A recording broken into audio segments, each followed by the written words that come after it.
जीवन को सुचारू रूप से चलाने के लिए धन की आवश्यकता होती है। धन को अर्जित करने के लिए जिस विशेष शैली का उपयोग किया जाता है उसे आजीविका के नाम से जाना जाता है। आजीविका प्रत्येक व्यक्ति के लिए अत्यंत महत्वपूर्ण होती है, परंतु आजीविका का स्तर एवं शैली भिन्न हो सकती है। हमारी आजीविका हमारे लिए किस प्रकार से उपयोगी सिद्ध हो सकती है एवं सही अर्थों में इसका चयन किस प्रकार किया जा सकता है, इस अध्याय के माध्यम से आप इसे समझेंगे।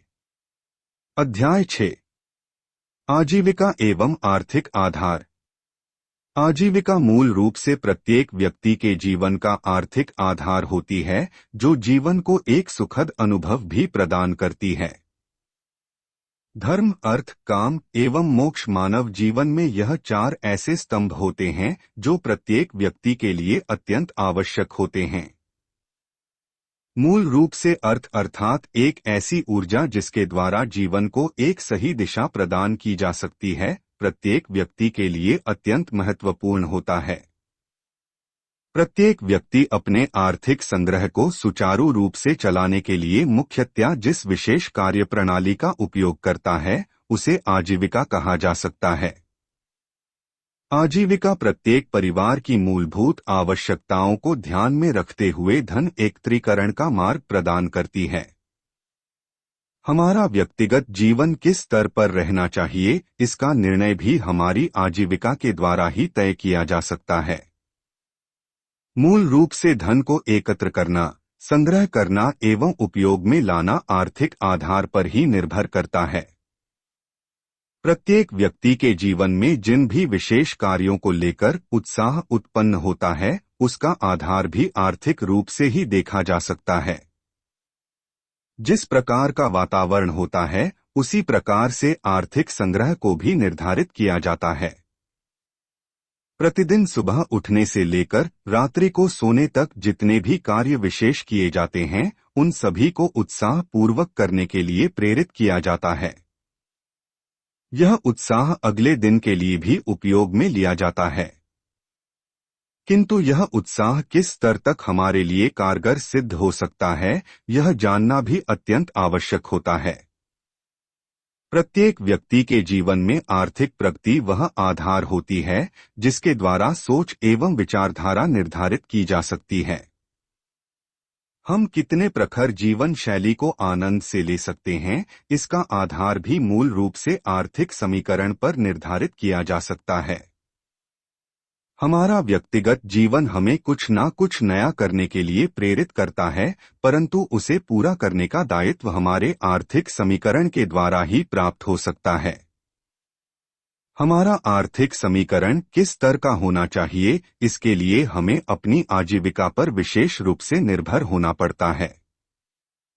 अब प्रश्न उठता है कि हमारी आजीविका का निर्धारण किस प्रकार से किया जा सकता है। आजीविका मूल रूप से कई बिंदुओं पर आधारित होती है, जिसमें सर्वप्रथम हमारी बौद्धिक क्षमता का स्तर देखा जाता है। आज के इस भौतिक युग में जिस प्रकार से बदलाव होता चला जा रहा है, हमारा बौद्धिक स्तर उसके अनुसार विकसित नहीं हो पा रहा है। हमारी शैक्षिक योग्यता वह दूसरा समीकरण है जो न केवल हमारे बौद्धिक स्तर का आधार बनती है, अपितु आजीविका के लिए भी श्रेष्ठ मानी जाती है। हमारा क्षेत्र किस व्यवस्था को उपयोग में लेता है, इसे तीसरा समीकरण कहा जा सकता है। ग्रामीण क्षेत्र एवं आधुनिक शहरी क्षेत्र अपने अपने स्तर पर कार्य करते हैं, किंतु हमारे व्यक्तिगत कौशल पर भी निर्भर करता है कि हम किस स्तर की आजीविका को प्रारंभ कर सकते हैं। हमारा कौशल वास्तव में चौथा समीकरण होता है, जिसके द्वारा हम अपनी आजीविका को निर्धारित कर सकते हैं। ऐसे बहुत सारे अलग अलग पक्ष होते हैं जो हमारी जीवन शैली को प्रभावित करते हैं, जिनका हमारी आजीविका से प्रत्यक्ष अथवा अप्रत्यक्ष संबंध होता है। किसी भी क्षेत्र में जब हम अपनी आजीविका के लिए प्रयत्नरत होते हैं, तो हमारे द्वारा प्रदान की गई सेवाएं हमारे श्रम दान की ओर संकेत करती हैं। जैसा कि हमने अपने पिछले अध्याय में आपके साथ साझा किया था कि हमारा श्रमदान अर्थात शारीरिक क्रिया कितने प्रतिशत तक उपयोग में होनी चाहिए, इसी आधार पर हमें अपने पारिश्रमिक का भी मूल्यांकन करना आवश्यक हो जाता है। प्रत्येक व्यक्ति अपने समय का मूल्यांकन करना यदि सीख जाता है तो उसकी आजीविका का स्तर सदैव प्रगतिशील रहता है।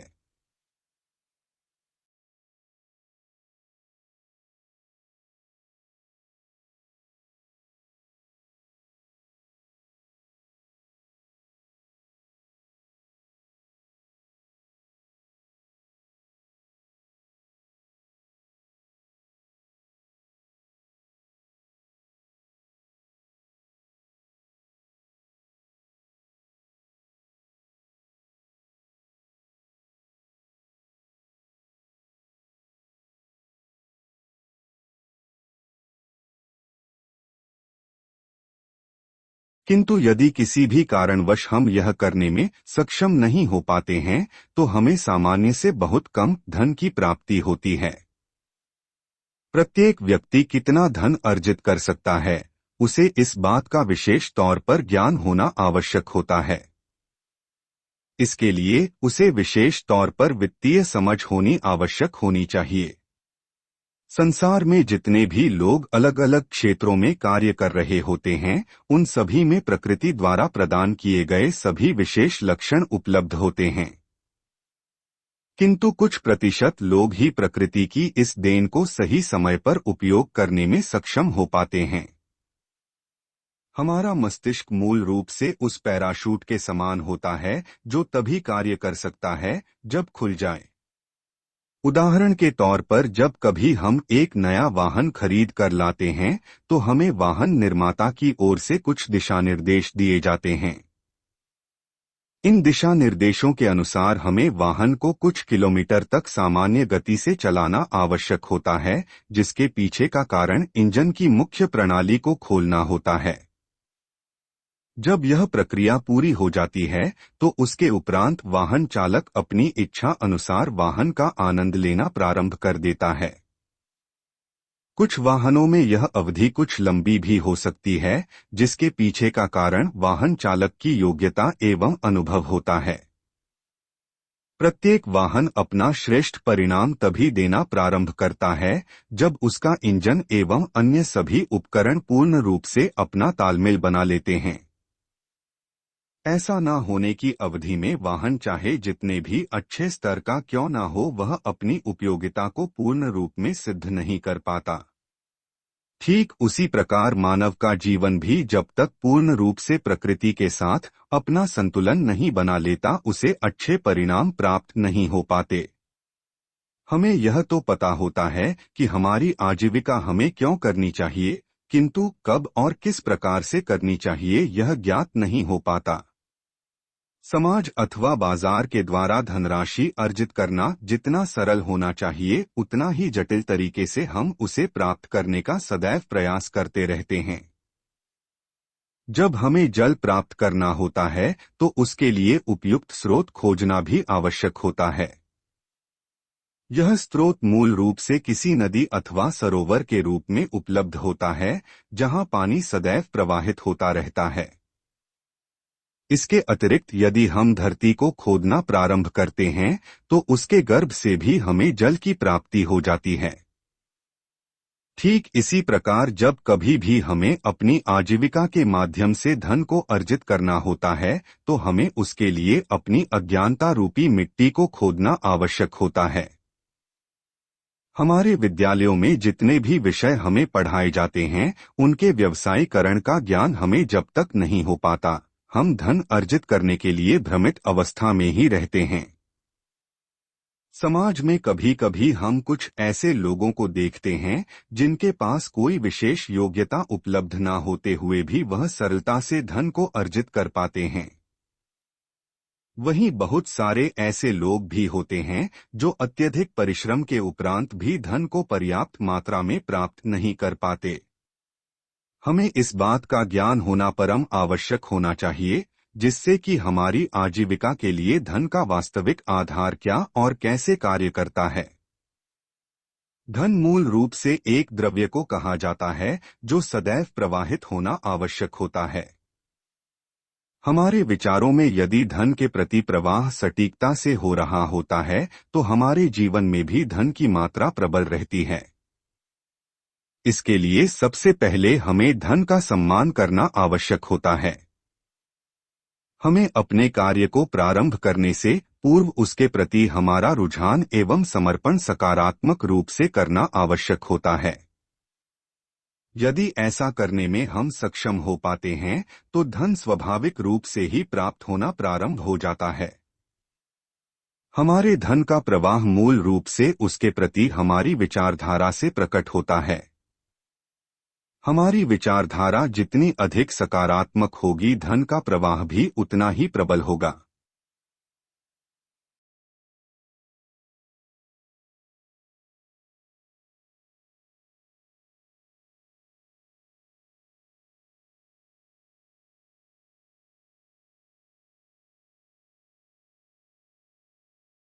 इसके लिए हमारे पास आर्थिक समझ का होना आवश्यक होता है। आर्थिक समझ से तात्पर्य यह होता है कि हमें बाजार के उतार चढ़ाव को अपनी आवश्यकताओं के अनुसार समझना होता है। हमें अपने रुपए का मूल्यांकन करना आना चाहिए।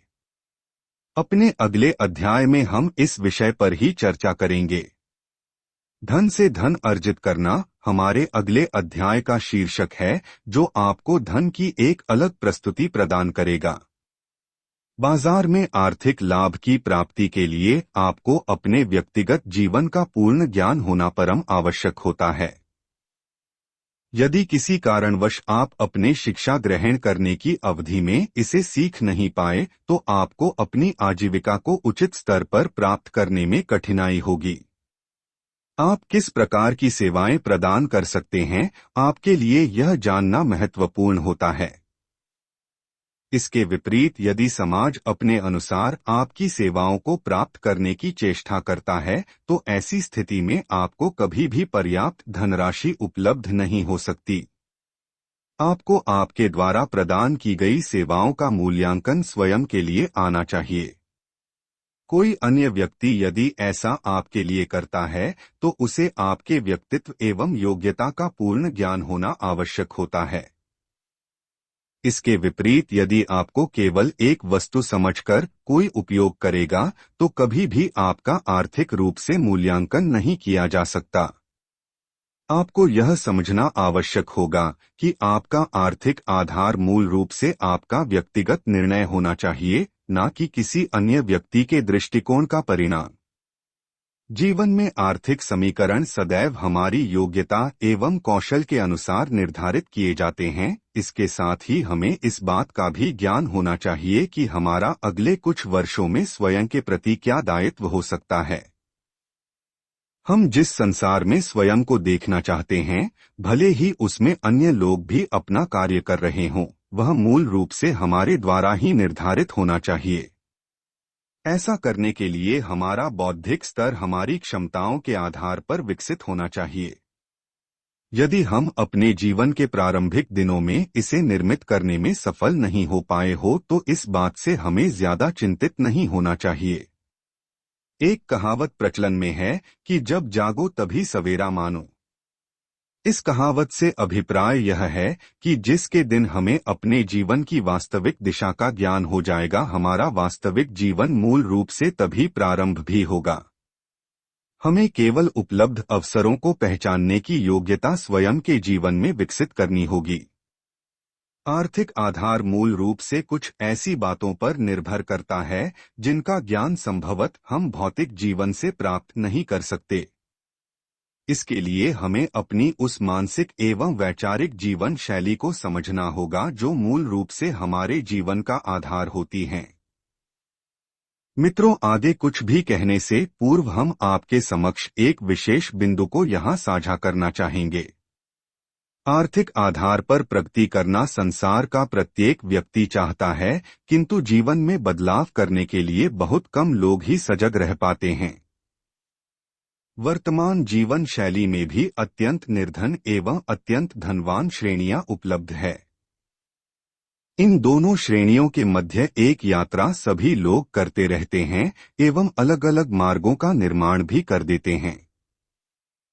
कुछ का मार्ग तर्कसंगत होता है एवं उन्हें लगातार प्रगति भी मिलती रहती है, किंतु अज्ञानतावश अधिकांश लोग जीवन पर्यंत भ्रमण ही करते रह जाते हैं। यदि समाज का एक वर्ग भी प्रगतिशील बनने में सफल हो जाता है तो इससे पूरे समाज को अत्यंत लाभ मिलना प्रारंभ हो जाता है। अपने अगले अध्याय का प्रारंभ हम प्रगति के प्राथमिक पथ, जिसे धन के रूप में जाना जाता है, से प्रारंभ करेंगे। इस अध्याय को आपने अंत तक पढ़ा, जिसके लिए हम आपका हृदय से आभार व्यक्त करते हैं और आपके जीवन में आपको आर्थिक प्रगति प्राप्त हो इसके लिए भगवान श्री बालाजी महाराज से प्रार्थना भी करते हैं। मित्रों, पुस्तक आपके समान आपके मित्रों को भी लाभान्वित करने में सक्षम बन सकती है यदि आप इसको साझा करने में हमारी सहायता करते हैं।